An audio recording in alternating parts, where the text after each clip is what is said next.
Today's episode is sponsored by our good friends at EGS Expert Grading Services, the only place to get unique custom labels on your graded comics.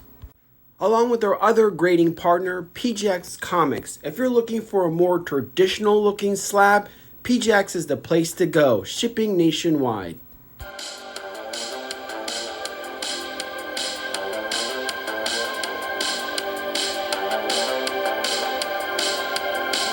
Welcome to another exciting episode of Codename New to Vero 2. Hi, I'm your presenter, Shibu Argu.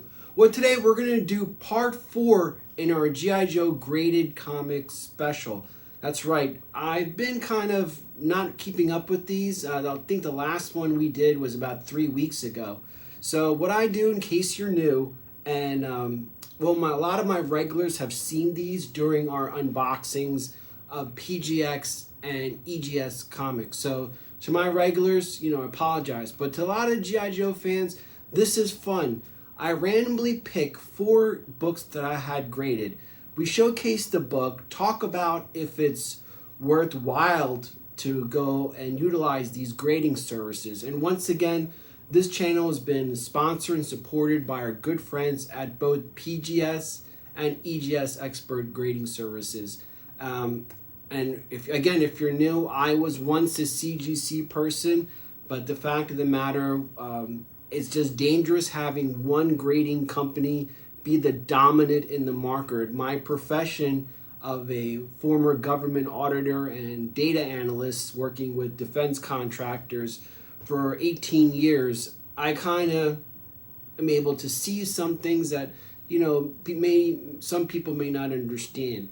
And we've seen this with the Sears, with the Pets.com, with what other? Sears, Toys R Us, I forgot about that. Companies that once had the dominant control over their respective markets, and due to some ill-advised executive decisions, have gone and carried the entire market with them. So this is why it's advantageous to quote-unquote invest in these smaller companies.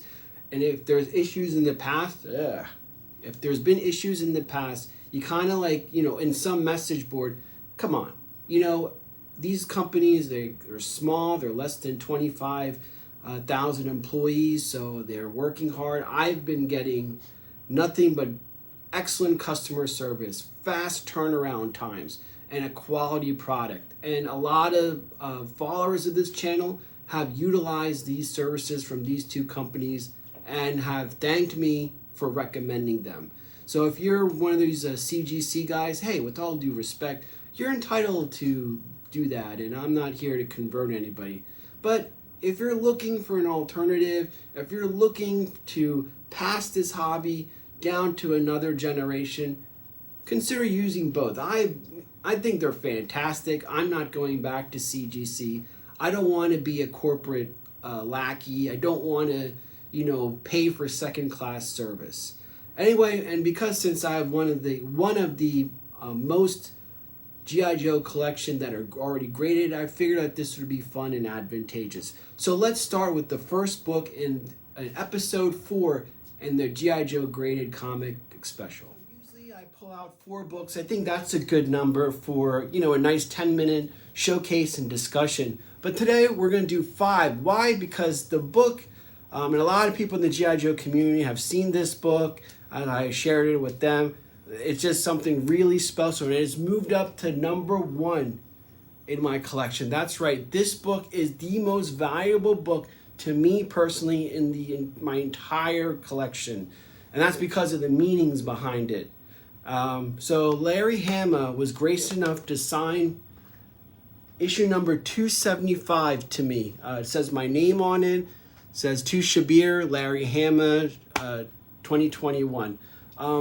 By way of actually one of you, one of my good friends and fellow viewer, subscriber, Walter, was kind enough to be the middleman and had this done and send it to me.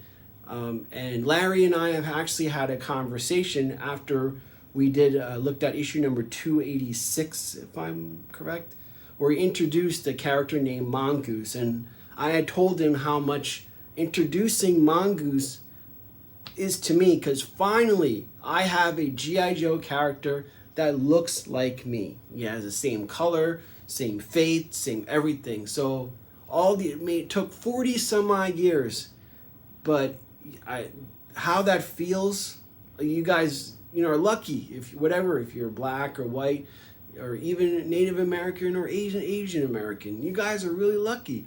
I've had to look at other characters, but for the first time, Mongoose is me. And being someone that is, served this country, contributed, who comes from a family where my dad was a Marine during the Vietnam era, it brought me to tears. So I talked to Larry about this, and ironically, Walter went to see him that weekend. So it kind of was like all these things aligning in the right places.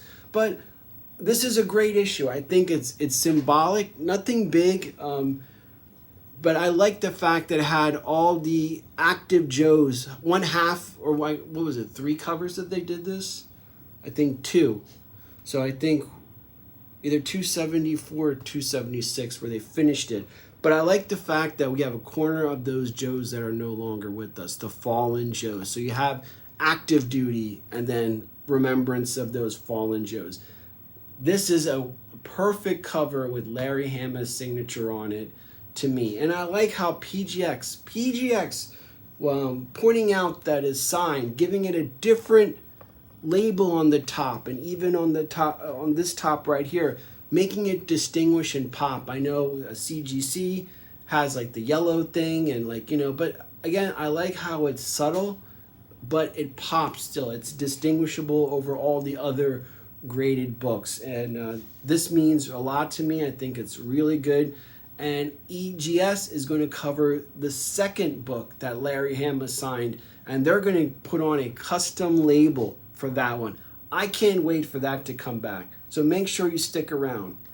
All right, the next book we're going to showcase has, at one point, I think 6-8 months ago, was one of the hottest books. It made all the top 10 most desirable cards on all these modern comic kiddos lists, to my surprise.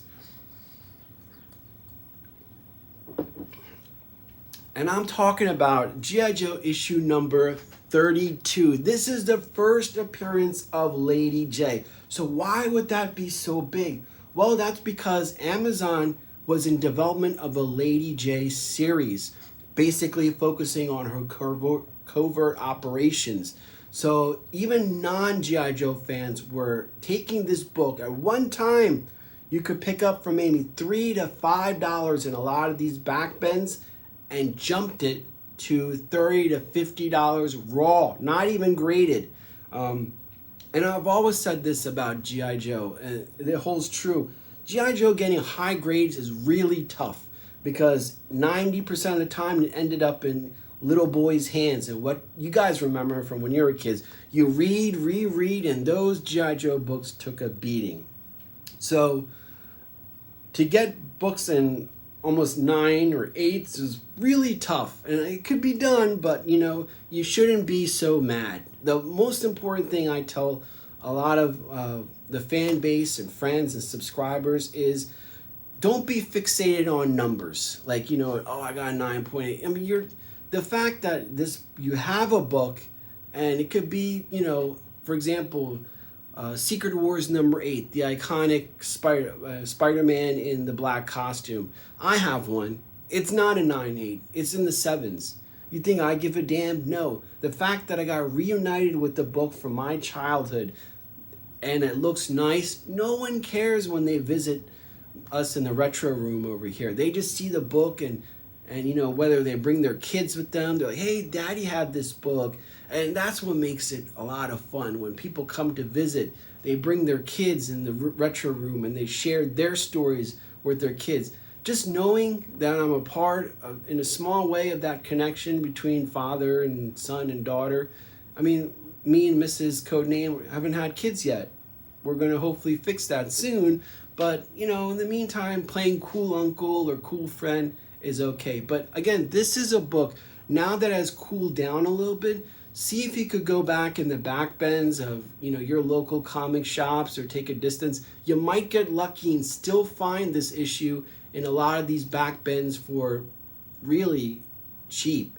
And again, this Amazon Lady J has gotten a green light, but I don't know what's going on. I know with the Snake Eyes performance, kind of was detrimental, but at the same time, what G.I. Joe is offering and the success of the classified series and the action figures, toys, and this is another thing we could bring G.I. Joe back. So again, G.I. Joe issue number 32, even though it's a hideous cover, and it's funny listening to these modern comic kiddos talk about this issue saying, well, what a shit cover it is.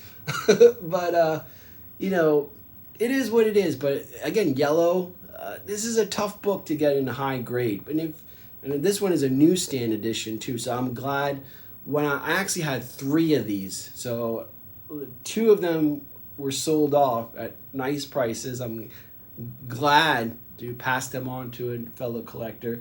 But I definitely kept this one and got it graded. And you see it came out beautiful. Again, PGX did a wonderful job with this book. It pops. I even put these command strips on it.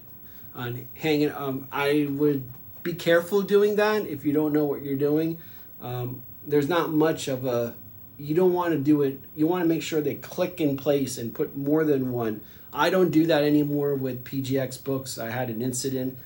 If you have a CGC, CBCS, PGX, I highly recommend doing that. I found out the hard way, and I'll show you later in another episode. But G.I. Joe issue number 32, the first appearance of Lady J, Ripcord, and Blowtorch. But Lady J is the big one on this. The second book we're going to showcase is actually a recent one. I showed it in my PGX unboxing. So it's no surprise to me and a lot of my regulars. And if you've seen my top 10 G.I. Joe figures, you know that this character is dear to me. And I'm talking about none other than Covergirl and the Wolverine. Covergirl and the Wolverine are essentially my first G.I. Joe in vehicle. My dad took me to Sears that day and said, pick out anything. And the figure and vehicle I picked out was Covergirl and the Wolverine. I always loved her look. I loved the character. I think it's one of those things that even now modern girls could get behind. You know, it's not all looks. It's not all that.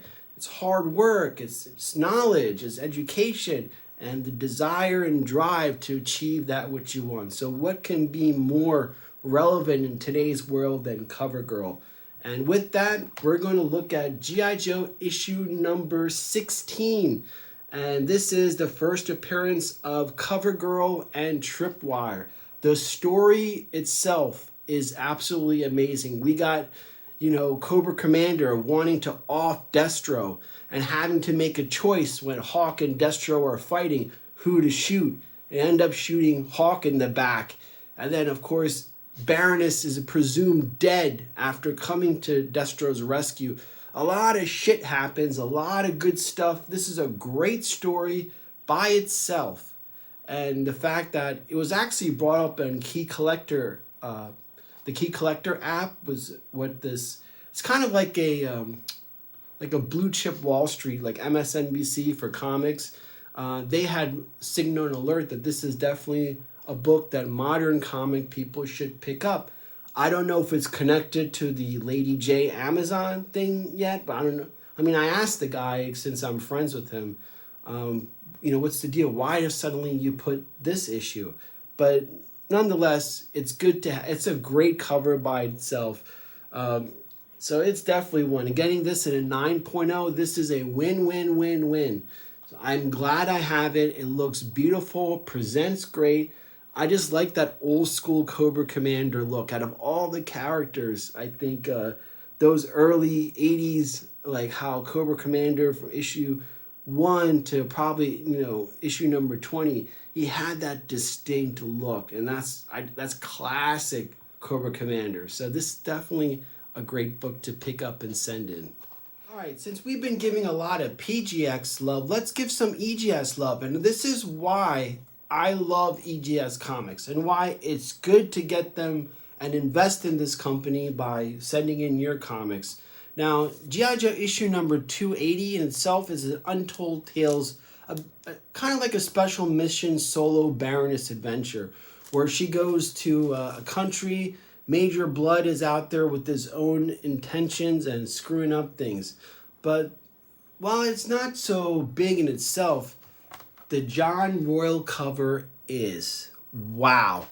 John Royal's cover on this is just by itself the reason why to get this book done. And this is why I opted for EGS to grade this particular book. We have custom labels on these. So we got a Cobra symbol on fire. It blends seamlessly with the cover. And just look at that cover art. You know, I've heard some idiots calling John Royal a J. Scott Campbell wannabe knockoff. And that is bullshit. You know, that is the stupidest thing. I mean, you could call J. Scott a copycat of Adam Hughes, of, you know, anybody else. It's just dumb to do that. The man has a distinct art. It's easy for me since, you know, I cover G.I. Joe. I've gotten to know John. I know his other works with Elvira, Betty Page, and he does a lot of work with Zenoscope on their covers. The way he draws female characters is, it's a different, if you're an idiot, you know, then you're going to say they look alike, but they do not look alike. John Royal's artwork is phenomenal, and especially this cover. When I saw this, you know, sadly, I wasn't able to get the RI cover from my local LCS, so I had to go elsewhere and use my connections in order to get this book. Sadly, John wasn't able to send me directly because it doesn't work that way. But if he did, he would have sent me one. But again, this is one of those issues that definitely get graded and utilize EGS for a lot of the books back there I have hanging are all EGS books. And if this is to new guys that don't know, I like the fact that it's thin. Like I said, that problem with hanging things up. I don't have that problem with EGS. I have, you know, UV protection on these. And it's a company that, again, less than 10 employees. So they're growing. And it takes big, you know what's to go up against a big corporation. So you're supporting one of our guys to, you know, going up against a big corporation like CGC. And the work pays for itself. I get graders notes. Again, these are for newbies. So I know why this got a 9.4 and not a 9.8. Those little things that these smaller companies do for customer service, you know, I saw in a recent, another YouTuber, prominent modern comic YouTuber, they totally messed up one of their clean and presses for this gentleman. And they said, hey, that's the deal when you signed it. Sorry about your luck. This is CGC. Does that shit fly with you?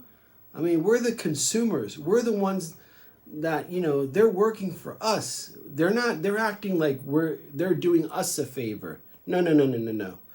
I'm telling you guys, invest in these smaller companies. In the long term, you're going to have a more diversity. The book itself will be valued, not who the hell grades it. So if there's any turbulence in the market, you know, the other two companies will pick up and it won't bottom out. If this path of having CGC only books be prize and treasure, you're going to be, and they hire, or they do something like stupid, like, you know, suits do, corporate USA does, they get greedy and stupid, then we're going to be the ones suffering, and our books aren't going to be worth a damn. It's going to be, you know, back to square one. So it's wise to invest, in these smaller companies that are, you know, this is putting food on someone's table. Like their reputation is at stake, and they don't have a marketing team. They don't have whatever. They have somebody like me doing unboxing videos and other collectors that are being the voice. They're trusting the community to help them out. That's why it's advantageous. And look at the end product. Need I say more? Need I say more? So, you know, if you're one of those guys, we're busting your ass in your company, you know what this guy is going through, going up against a big dog. So it's advantageous to invest in these companies by submitting your books to them and enjoying. It's a win-win. That's what I'm saying. Instead of feeding a big fat corporation the same thing over and over again, and the back end is getting treated like shit, you know, more and more. So take it from me, you can't go wrong utilizing PGX and EGS. And if you heard things from a message board in 2005 or whatever, you know, think about that. You're going to base a current company that, you know, I'm not saying shit happens. Stuff happens. But there's two ways to handle it.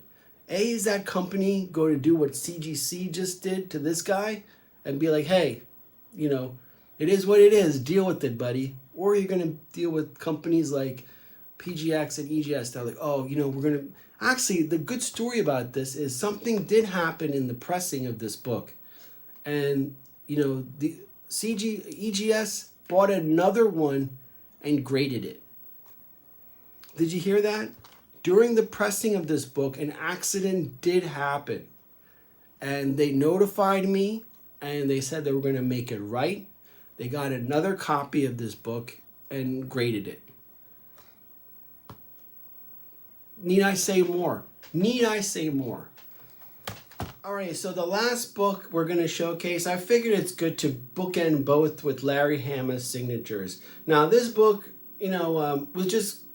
a comic shop had it graded by Larry, and then because of friendship to me, they gave it to me. And then I went and had EGS graded. But again, concentrate on the label and how it's look. It's G.I. Joe issue number, I think, 212. Am I right? Yeah, 215. So this is part of the Death of Snake Eyes 4-part issue. And again, it's an homage, kind of like a update to the iconic version 2 card back. Well, I think version 1.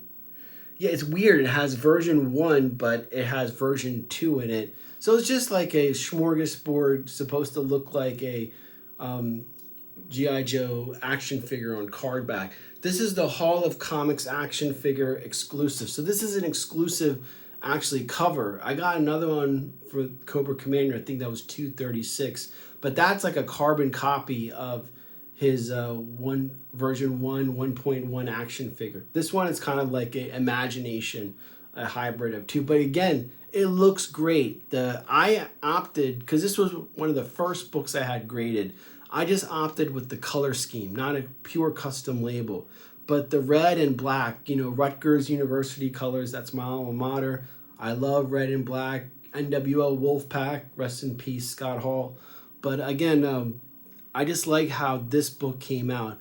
And until I got the other two Larry Hama signatures, this was prized, but this is kind of, it's still prized and still wonderful. It looks great. But again, just showcasing how EGS handled this book and how aesthetically pleasing it is. And people that don't know anything about G.I. Joe or just avid people are drawn to EGS books because of these custom labels. And I've shown it before, and I think in episode number 2 of this series, the camo label, the grade on G.I. Joe issue number 22, I think was like a 6.5, but the fact that it had the first camo label given was bonkers. And people come in, and that Venom, I have a newsstand version of the iconic Venom 1 that I featured again in last episode, episode number 3, that just pops. People are like, oh, I remember that issue back in the day. Wow, how do you get comics to look like this? Those are the two questions I get when you have EGS books. So it's a win-win. Again, this book is important because it is the last of the Death of Snake Eyes series.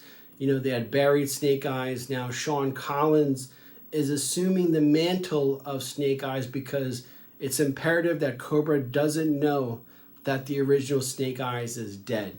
We also see Sean getting bestowed Morning Light, the second of Snake Eyes' 2 Arashikage swords. Morning light is the bigger one that was featured in the G.I. Joe movie, but the second sword, known as Lesser Light, was given to Sean. Morning Light was given to Dawn Marino, or she took it, I should say, and Storm Shadow said, all right, you keep it for now, you know. But it was given to Sean, and known as the last brother of the Arashikage clan. So this issue has significance because it's telling how G.I. Joe is going to continue on post death of Snake Eyes. And remember, this was 2015. It's 2022 and Snake Eyes isn't back yet, you know. So I think Larry Hama stuck true to that. I'm sure at some point, you know, the OG, you know, it's comics anyway, so I don't know. But at the same time, I'm just glad this book came out the way it did. And, you know, like I said, I'll bring a closer Larry and all that looks.